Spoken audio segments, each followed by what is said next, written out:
Bonjour à tous. Bienvenue à la séance extraordinaire du 18 janvier de 19h40 pour l'adoption du budget 2022. Donc, j'aurais besoin de quelqu'un pour proposer et seconder l'ouverture de la séance, s'il vous plaît. Oh.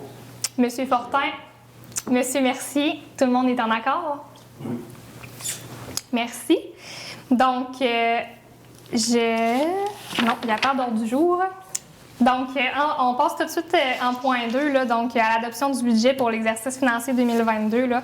Donc, cette année, en fait, là, comme il y a eu des élections, généralement, le budget s'adopte avant le 31 décembre.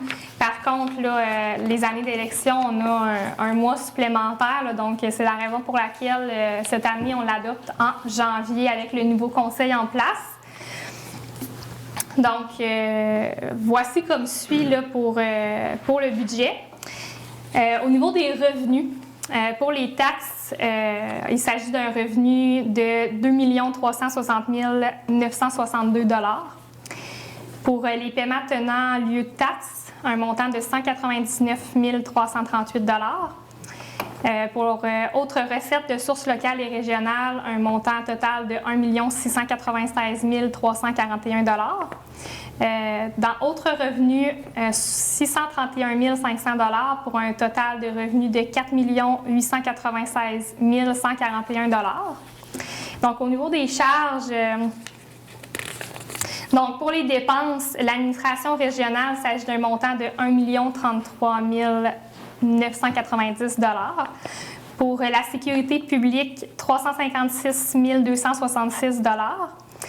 Au niveau des transports, 969 124 $. Tout ce qui touche santé et bien-être, 1 536 426 $. Pour l'urbanisme et mise en valeur, 461 728 $. Pour loisirs et culture, 974 139 $. Pardon. Pour la dette à long terme, les intérêts, 53 141 $.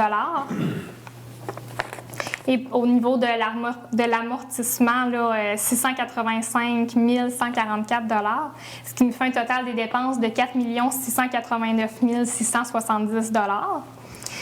Au niveau des autres activités financières, là, donc au niveau du financement long terme et l'activité de fonctionnement, là, on est à 0 $.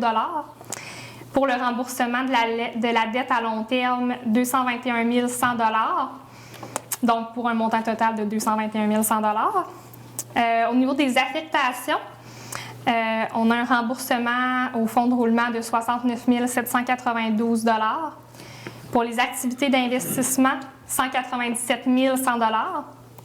Puis, au niveau de l'affectation du surplus, donc un montant de 291 421 $. Donc, en fait, là, on se doit d'avoir un budget, on ne peut pas avoir un budget déficitaire, là. Donc, nous sommes allés chercher le montant de 291 421 $ dans nos surplus accumulés là, afin d'avoir un budget qui balance, en fait. Donc, pour un total des charges de 4 896 et 141 $. Donc, ceci étant dit, j'aurais besoin de quelqu'un pour proposer et appuyer le budget de l'année 2022. Je propose. Monsieur Poirier. Je seconde. Monsieur Dionne, tout le monde est en accord? Oui. Merci. Donc, au niveau de l'adoption du PTI, donc du programme triennal d'immobilisation, donc tout comme le budget, nous devons l'adopter là, j'allais dire à chaque année. Corrigez-moi, Marie-Ève, c'est à chaque année ou à chaque 3 ans? Non, à chaque année, on l'adopte. Parfait. C'est pour 3 ans. Donc, merci beaucoup. Merci beaucoup. Là. Donc, en ce qui a trait le programme triennal d'immobilisation, donc pour 2022, en fait, là, je vous fais part un peu des projets qui sont en cours. Là. Donc, au niveau du service technique, pour la fermeture du bassin Lexivia, là, qui est l'ancien lieu d'enfouissement sanitaire, Cette année, c'est 23 000 qu'on va mettre dedans. Pour l'usine d'épuration des eaux usées. Donc, cette année, nous allons débourser 50 000. Il faut s'attendre. On prévoit par contre qu'il va y avoir des coûts également en 2023, également en 2024, parce que bon, c'est un projet qui doit avoir le jour prochainement, là, donc ça va être des montants là, qu'on va devoir débourser à ce niveau-là. Mais pour cette année, là, on se tient à 50 000 $.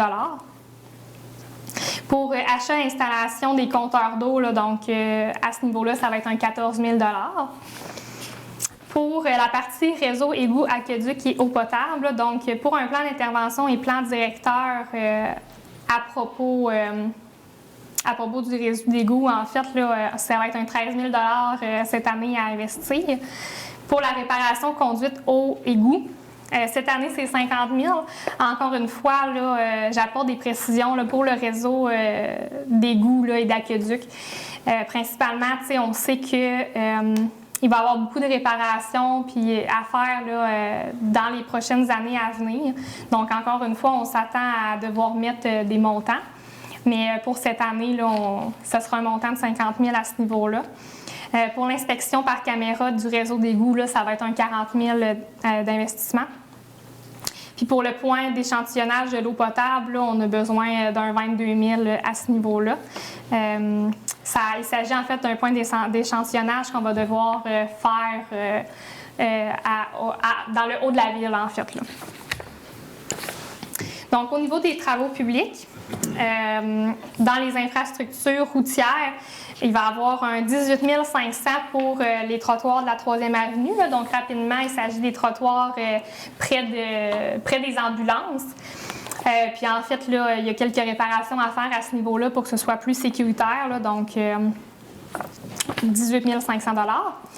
Il va y avoir la réflexion du muret sur la 4e avenue. Là. Donc, il s'agit du muret qui se situe dans la cour de la 4e avenue, derrière le rond-point. Si vous en avez eu connaissance, en fait, le muret se trouve à être assez penché. Donc, ça va être un 8 400 $ là, qu'on va investir pour pouvoir réparer ce muret. Ensuite, 13 000 $ pour des nouvelles lumières de rue. Donc, évidemment, là, on en ajoute toujours quelques-unes afin de pouvoir réparer ou ajouter aux besoins des lumières. 14 500 $ pour du MG20 sur le réseau municipal et secteur mine. 26 000 $ pour l'entretien de l'émissaire parc industriel. Donc, ça, il s'agit, là, j'ai un blanc de mémoire, mais est-ce qu'il s'agit de la conduite pluviale, Mélanie? C'est le rejet de eau égout. Ah, OK. Dans le parc industriel, le rejet eau égout qu'on mentionne, donc 26 000 $. Dans les équipements fixes et roulants, c'est un 80 000 là, au niveau d'une camionnette pour le service incendie. Là. Donc, en fait, la camionnette que nous avons ne répond plus aux normes. Donc, on se doit là, d'acheter une nouvelle camionnette qui va répondre à ces normes-là. Donc, c'est un 80 000 $. Ensuite, un pouce hydraulique là, de 23 500 $. Donc, rapidement, en fait, là, c'est un besoin qui nous a été mentionné au niveau de notre équipe des travaux publics là, afin de faciliter, mais surtout de sécuriser leurs interventions avec la machinerie.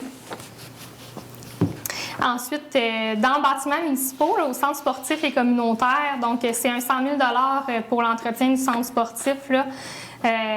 On ne se le cachera pas, il y a beaucoup de réparations, encore une fois, à ce niveau-là, au centre sportif qu'il va avoir à faire. On travaille fort là-dessus là, pour essayer de trouver la meilleure façon de pouvoir répondre à ces besoins-là, puis évidemment que financièrement, ce soit viable aussi pour nous. Là. Donc, cette année, là, c'est un 100 000 $ qu'on va mettre. Pour l'aménagement du territoire, là, donc l'acquisition de terrains industriels, c'est un 50 000 $. Puis, donc, en résumé, là, en fait, pour cette année, là, au niveau des services techniques, c'est 212 000 $, travaux publics, 183 900 $, bâtiments municipaux, 100 000 $, aménagement du territoire, 50 000 $, et niveau de la sécurité publique, 0, donc pour un total de 545 900 $. j'avais besoin d'un proposeur à celui-là. Oui, donc j'aurais besoin de quelqu'un qui propose et qui seconde. Monsieur Ford, proposé, appuyé par Monsieur Mercier. Tout le monde est en accord? Oui. Merci. Donc, avant de clôturer cette séance-là, je me permets de faire une petite précision au niveau des écarts budgétaires de 2022 par rapport à 2021. Donc, rapidement, en fait, là, il y a un écart de budget de 391 794 $ de moins que l'an passé. En fait, là, ça s'explique principalement par des entrées de revenus, en fait, qui sont hors de notre contrôle. Puis à ce niveau-là, tu sais, nous, en fait, là, tu sais, notamment, là, tu sais, la péréquation là, qui est moins 125 000 $, le fonds ISMAIN qui nous donne moins 220 000 $ en moins, en fait, là, des montants comme ceux-ci. Donc, en fait, là, nous, ce qu'on s'engage à faire, c'est de bien sûr essayer de gérer ça le mieux possible d'une façon saine pour que ça soit... qu'on puisse essayer de remonter nos revenus là, tranquillement, mais que ça se fasse d'une façon... d'une bonne façon, en fait, là, si je pourrais dire ça comme ça. Avez-vous des commentaires par rapport à ce que je viens de dire, messieurs les conseillers, avant de lever la séance? Auriez-vous aimé ajouter quelque chose, là, une précision ou quoi que ce soit avant que... Bien, comme vous avez mentionné, le gros élément du budget cette année, c'est une réduction de revenus c'est pas des revenus qu'on contrôle, donc c'est pas des revenus de taxation directe, c'est de la péréquation des transferts gouvernementaux. On a essayé là, très fort de travailler le budget, tous les éléments du budget pour reviser ça, garder ce qui était essentiel pour l'intégrité de nos installations, de nos bâtiments. On a enlevé des choses, on a reporté un peu plus loin dans le temps des choses qui étaient moins urgentes afin de diminuer le plus possible l'impact de ces pertes de revenus-là et surtout ne pas avoir à transférer la pression sur le citoyen de combler ces pertes de revenus-là. Et on va gérer le budget cette année, toute l'équipe, ainsi que l'équipe municipale, là, gérer ça très serré pour essayer même de faire mieux que la prévision qu'on vous a déposée ce soir. Merci beaucoup, M. Jobin. Je pense que ça apporte une excellente précision là, à ces chiffres-là. Merci beaucoup. Est-ce qu'on avait d'autres précisions, messieurs les conseillers? Tout a été dit. Merci beaucoup. Merci encore, M. Jobin. Donc, j'aurais besoin de quelqu'un pour la fermeture de la séance. Là. Donc, un proposeur, un appuyeur, s'il vous plaît. Monsieur Fortin.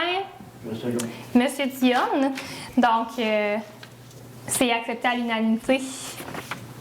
Merci, bonsoir. Bonsoir à tous.